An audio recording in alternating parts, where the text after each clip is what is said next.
പ്രിയ സുഹൃത്തുക്കളെ, നമ്മളെ കണ്ടുകൊണ്ടിരിക്കുന്ന വീഡിയോ ഇത് ഞാൻ ട്രെയിനിലിരുന്നാണ് ചെയ്യുന്നത്. അതുകൊണ്ടാണ് ഒത്തിരി ഒച്ചത്തിൽ പറയാൻ കഴിയാതെ വരുന്നത്. അപ്പോൾ ഈ വീഡിയോ പാസ്റ്റർ കീർത്തിഷ് കെ ശർവാണി എന്ന് പറയുന്ന ഒരു ബിലീവേഴ്സ് ചർച്ച് ഈസ്റ്റേണിൻ്റെ നേതൃത്വത്തിൽ ഛത്തീസ്ഗഡിൽ നടന്നു വന്നൊരു സഭയുടെ ദൈവദാസനാണ്. അദ്ദേഹത്തിൻ്റെ പേര് പാസ്റ്റർ കീർത്തിഷ് കെ ശർവാണി എന്നാണ്. അദ്ദേഹത്തെയും അദ്ദേഹത്തിൻ്റെ 2 വിശ്വാസികളെയും ഈ ജനുവരി 26-ന് ആരാധന നടന്നുകൊണ്ടിരിക്കുമ്പോൾ പോലീസ് വന്ന് അറസ്റ്റ് ചെയ്തുകൊണ്ട് പോവുകയാണ്. അറസ്റ്റ് ചെയ്ത് ജയിലിൽ കൊണ്ടിട്ടു. അതിന് പിന്നാലെ ആ വാർത്ത അറിഞ്ഞ് മറ്റുള്ള എല്ലാ സഭകളും ഏകോപിച്ചുകൊണ്ട് അവർ പോലീസ് സ്റ്റേഷനിൽ ചെന്നിട്ടൊരു കൗണ്ടർ FIR സബ്മിറ്റ് ചെയ്തതാണ് പോലീസിൽ.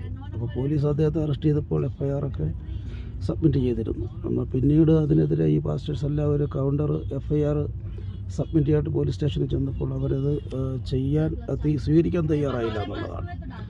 അപ്പോൾ അങ്ങനെ അവരുടെ സഭയ്ക്കകത്ത് കയറി വളരെയധികം ഉപദ്രവിക്കുകയും അതുപോലെ സാധനങ്ങളൊക്കെ തകർക്കുകയും അങ്ങനെ പോലീസ് അറസ്റ്റ് ചെയ്ത് കൊണ്ടുപോയെന്നാണ് നമുക്കറിയുവാൻ കഴിഞ്ഞ വിവരം.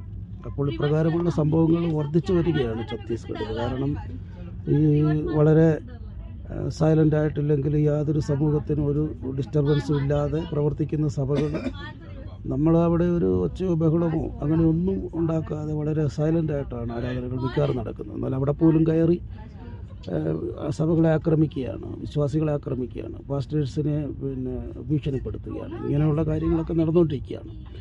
അപ്പോൾ ഈ കാര്യത്തിൽ നമ്മൾ ചെയ്യേണ്ടതെന്ന് പറഞ്ഞു കഴിഞ്ഞാൽ നമ്മളിങ്ങനെ ഒരു നിശബ്ദ പ്രയർ ഗ്രൂപ്പായി മാത്രം നിലകൊള്ളേണ്ട കാലഘട്ടമല്ലത്.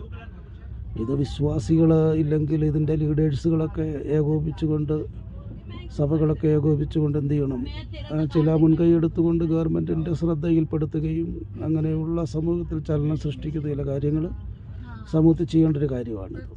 അപ്പോൾ ഇപ്രകാരമുള്ളത് എല്ലാ കാലഘട്ടത്തിലും ഉണ്ടായിരുന്നെങ്കിൽ ഇപ്പോൾ അത് വളരെ ശക്തമായിട്ട് നോർത്തിൽ എസ്പെഷ്യലി ഛത്തീസ്ഗഡിൽ വർദ്ധിച്ചുകൊണ്ടിരിക്കുകയാണ്.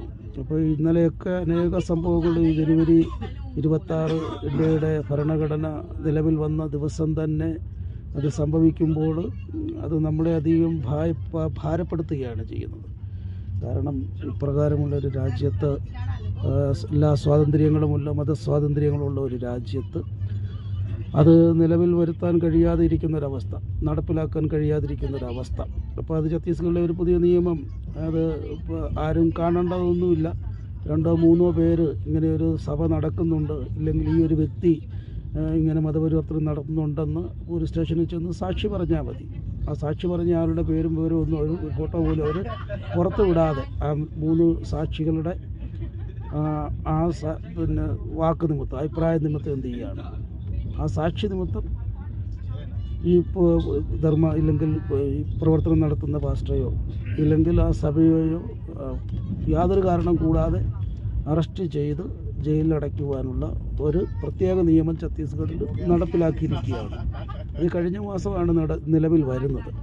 അപ്പോൾ അതിൻ്റെ ഒരു ഇംപ്ലിമെൻ്റ് എന്ന് പറയുന്ന രീതിയിലാണ് ഇന്നലെയൊക്കെ നടന്ന ഈ സംഭവങ്ങൾ അവിടെ ഉണ്ടാകുവാൻ കാരണമായത്. അങ്ങനെ അത് ഛത്തീസ്ഗഡിലെ ടൗണിലേക്ക് അത് വ്യാപരിച്ചിരിക്കുകയാണ്. എന്നാൽ ടൗണിൽ നിന്ന് ഇപ്പോൾ അത് അനേക ചർച്ചുകൾ അടച്ചിട്ടിരിക്കുകയാണ്. ഇപ്പം എൻ്റെയൊക്കെ സഭ അടച്ചിട്ടിട്ട് 2-3 മാസമായി. ഇങ്ങനെ പ്രവർത്തനങ്ങളില്ലാതെ സഭ അടപ്പിച്ചു. അവിടുന്ന് നമുക്ക് വാടകയ്ക്ക് തന്നിരിക്കുന്ന വീട്ടുകാരെ നിർബന്ധിച്ച് നമ്മളെ അവിടുന്ന് വെക്കറ്റ് ചെയ്യിക്കാനുള്ള സംഭവങ്ങളൊക്കെ നടന്നു. പക്ഷേ നമ്മളവിടെ വീണ്ടും ഉറച്ചങ്ങ് നിൽക്കുകയാണ്. സമൂഹത്തോട് ഇല്ലെങ്കിൽ അതിനോട് എതിരിട്ടുകൊണ്ട് ഉറച്ചു നിൽക്കുന്നതുകൊണ്ടാണ് അവിടെ നിൽക്കുന്നത്. ഇല്ലെങ്കിൽ നമ്മൾ അവിടെ നിന്നെല്ലാം കെട്ടി പെറുക്കി ഓടി പോകേണ്ട ഒരു സിറ്റുവേഷൻ ഉണ്ടാകും. ഇങ്ങനെ അനേക സംഭവങ്ങൾ ഛത്തീസ്ഗഡിൽ നടക്കുന്നുണ്ട്. അതുകൊണ്ട് എല്ലാവരും ഉണർന്ന് പ്രാർത്ഥിക്കുക. അതിന് വേണ്ടുന്ന നിയമപരമായ കാര്യങ്ങളൊക്കെ സഭ ചെയ്യേണ്ടത് ആവശ്യമാണ്.